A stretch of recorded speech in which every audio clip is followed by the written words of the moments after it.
Guys, what's up and welcome back to the channel. If you're new here, my name is Ben and I do outdoor adventures. Today I am here at the beautiful Piney Run Park. If you saw the thumbnail of this video, you know what this video is about. It's all about GoPro time lapses, and over this fall and really since I got my GoPros, I've been doing time lapses here and there, but I've really gotten into it now that I am currently injured and can't do some of the other adventures that I would do. Have to be a little more patient, a little more still, which is not like me if you know anything about who I am. Awesome time lapse right there. Show you that on the screen now.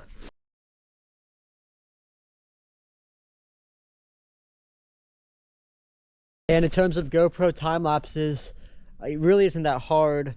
I'm gonna get 5 tips of how to get good GoPro time lapses. Tip number 1 is obviously most important. Find a good location. Generally these will be places not easily accessible. The farther you go into the back country, the farther you hike to a spot, the better the picture will be. And you have to be willing to bear the elements, whether it's raining, snowing, early in the morning. Sunrises do really good time lapses and sunsets are pretty good as well, but you got to be willing to get up early, hike to a cool location, and really just wait it out. And sometimes it can be cold. I went out a couple weeks ago. I'll link the video right up here, where I went out early in the morning, set up my GoPro, and just sat in a hammock from like 4 a.m. to 7 a.m. only for a 3-hour time lapse. So sometimes you got to do stuff like that in order to get the shot. And tip number 2 will be find a focal point in your thing. So in this case, I got the trees. I got the tree roots, where I do a narrow view for that. In some cases, a wide view is good for time lapses, but sometimes a narrow view can look cool too. Tip number 3 will be figure out your settings. This just takes time to figure out. Generally speaking, GoPro 10, and I use a 2-second interval for stuff with like really fast moving clouds or even activities that I'm doing. I use a 5-second interval for days like this where we got clouds. Maybe you're doing a sunset, the clouds are going pretty slow. Maybe I'll do 30 minutes of that, and then I'll use a 10-second interval for like anything I'm trying to transition day to night, whether it's a sunrise or sunset, over about an hour. So set it up about 30 minutes before sunrise or about 30 minutes before sunset and let it run for an hour. And then anything longer than that will be like 3-hour time lapses, which will be like if you have clouds moving slow in the sky on like a sunny day and you want to get a mountain shot. Anything with water, you really don't want to go too slow because the water will mess with that. And I'll also take some time today to talk about the GoPro night time lapse. So I'll show some examples of what I got.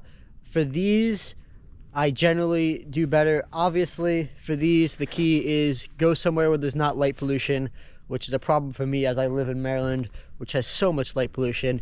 But anytime I get out west and can get a clear night sky, I just put my GoPro up all night. I'd say for nighttime lapses, my tip would be go to a cool spot, like even like this, if it's a clear night, and just set your GoPro up overnight.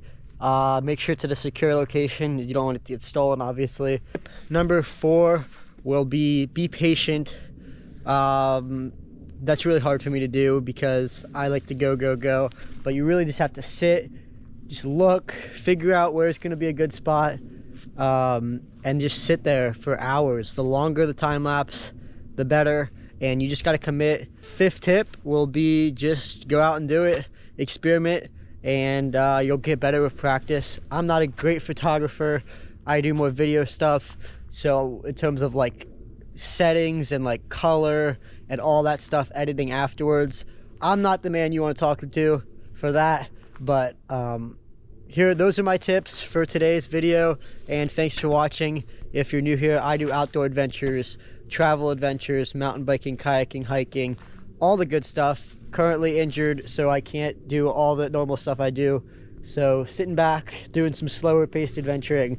But we got some backpacking trips planned, and next summer big plans as always. And yeah, so make sure to subscribe for weekly outdoor adventures. See you guys in the next one. Whoop.